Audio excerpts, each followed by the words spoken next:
Hi అండి. ఈరోజు వీడియోలో టమాటో పప్పు తయారు చేయబోతున్నానండి. టమాటో పప్పు అంటేనే అందరికీ ఫేవరెట్ అయిన డిష్ కదా.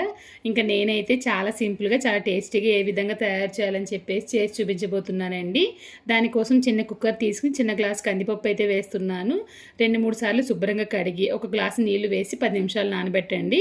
టైం ఉంటే ఒక అరగంట సేపు నానబెట్టుకోవచ్చు. ఇంకా దీంట్లో పచ్చిమిర్చి, టమాటో ముక్కలు, ఉల్లిపాయలు, చింతపండు, పసుపు, కారం వేస్తున్నాను. కాశ్మీర్ రెడ్ చిల్లీ పౌడర్ వేయండి, టేస్ట్ బాగుంటుంది. తర్వాత 1.5 గ్లాసు నీళ్లు వేసి కలిపి మూత పెట్టి ఒక విజిల్ రానిచ్చానండి. ఒక విజిల్కే ఈ పప్పు అయితే పర్ఫెక్ట్గా ఉడికిపోతుందండి. ఇంక ఈ రోజు నేను ఈ టమాటో పప్పు తయారు చేస్తున్న కుక్కర్ వచ్చేసి ద ఇండస్ వ్యాలీ నుంచి తీసుకున్న స్టెయిన్లెస్ స్టీల్ 3+2 లీటర్ కెపాసిటీ ఉన్న ప్రెషర్ కుక్కర్ అండి. చాలా మందంగా చాలా క్వాలిటీగా అయితే ఉందండి. ద ఇండస్ వ్యాలీలో మీరు ఏ ప్రోడక్ట్ తీసుకున్నా మీరు నా కూపెన్ కోడ్ కృపాటి వాళ్ళు ఉపయోగించారంటే కనుక వాళ్ళు ఇచ్చే డిస్కౌంట్తో పాటు ఇంకా ఎక్స్ట్రా 12% డిస్కౌంట్ ప్రతి కుక్వేర్ పైన ఉంటుందండి. కూపెన్ కోడ్ స్క్రీన్లో మెన్షన్ చేశాను, ఫస్ట్ కమెంట్లో పిన్ చేసి పెట్టాను చూడండి.